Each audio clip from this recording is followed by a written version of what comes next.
We have started a new chapter that is in hydrology, that is the hydrology basics, right? So the first topic in hydrology basics would be hydrologic cycle. Now before starting the engineering hydrology or hydrology, so I would like to tell you that about the weightage of hydrology in gate examinations, right? So you know that even a single mark is very important in gate examinations, but as far as the hydrology is concerned, it carries around 3 to 5 marks. It depends, right? It goes from 3 to 5 marks. In 2018 second shift it was of 5 marks, but normally it is 3 to 4, 3 to 4, 3 to 4, and sometimes 5 marks also, as it was in 2018, right? So it's a very important subject and a very easy subject also. Now students ask me, sir, which book to refer?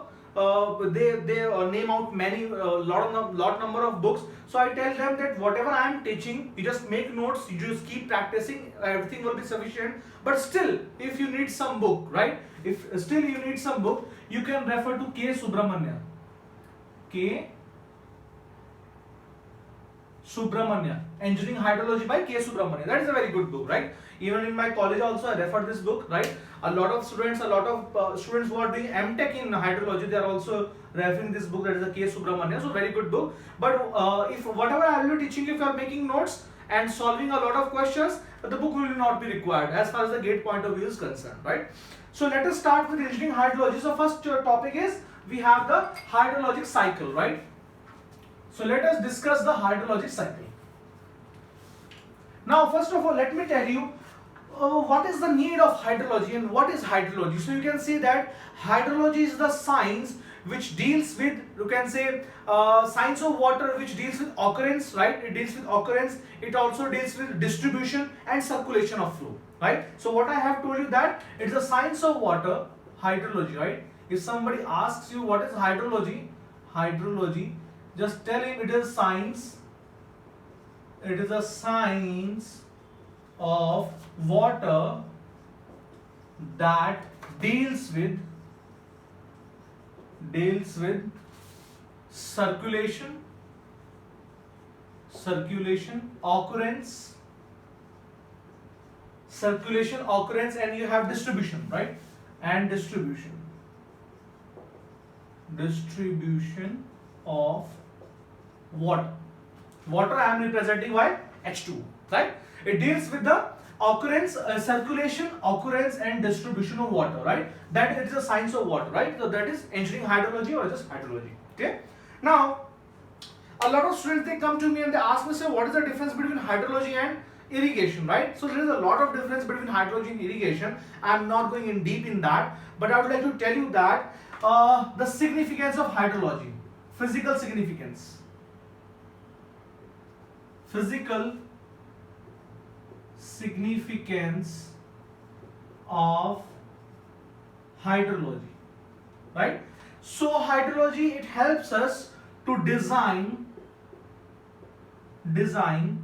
you can say design hydraulic structures,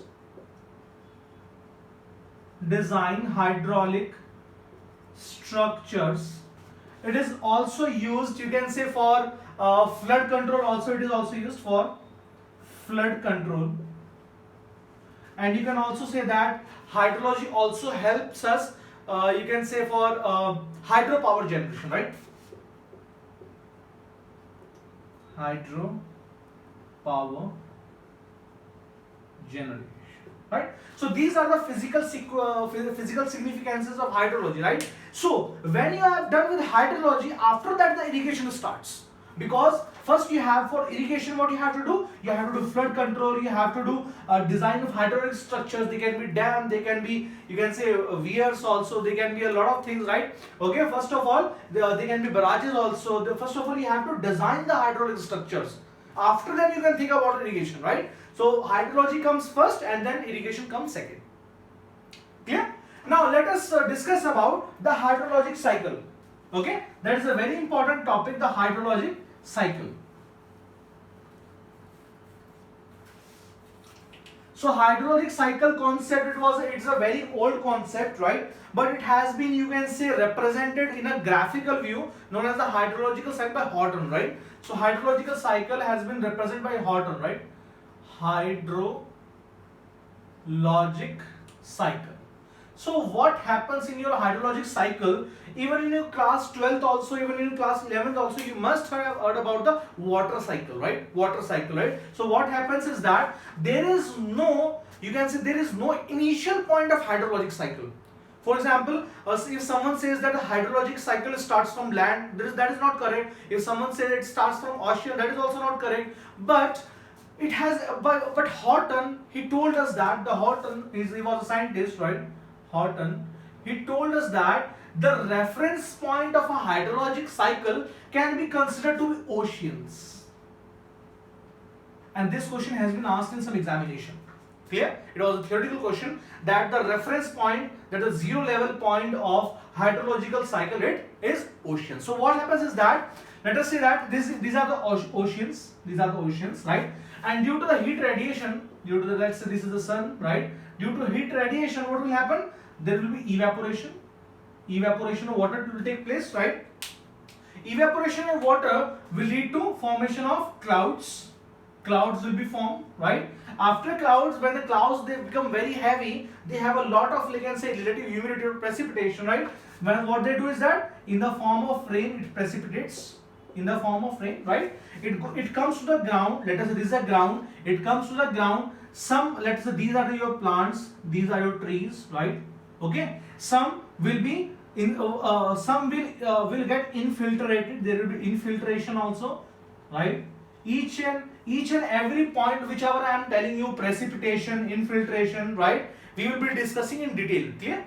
If there will be infiltration also. Infiltration means it will go to the groundwater. Let's say this is the groundwater table, GWT, groundwater table. It will go to the groundwater. Some infiltrated water it will flow as a subsurface runoff.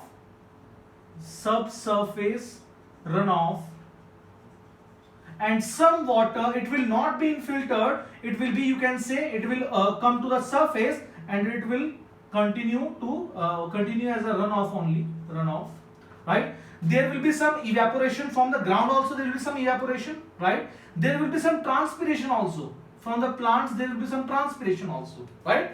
And ultimately it goes to, you can say, the ocean. It again goes to ocean, and the same cycle it repeats itself, right? So Horton, he gave us a circular diagram like this, right? He told us that this is your river, these are the oceans, and again we have the evaporation, and then we have precipitation, then we have infiltration, and such that this cycle is known as the hydrologic cycle given by Horton. So what are the questions that have been asked in hydrologic cycle? The first question that has been asked is that who gave hydrologic cycle? So given by Horton, right? The second question has been asked from this topic, whatever I have taught you, that what is the reference of hydrologic cycle, from where the hydrologic cycle starts.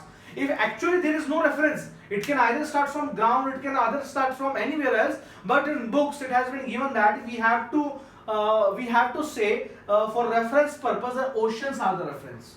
Some people say sun is the reference. No, sun is not the reference, right? In books and even in examination also, when the question was asked, so the answer key, the ocean was the correct answer, right? So suppose in some examination it is asked again, so the answer would be ocean. So ocean is the, you can say, the base point or the reference point of a hydrologic cycle.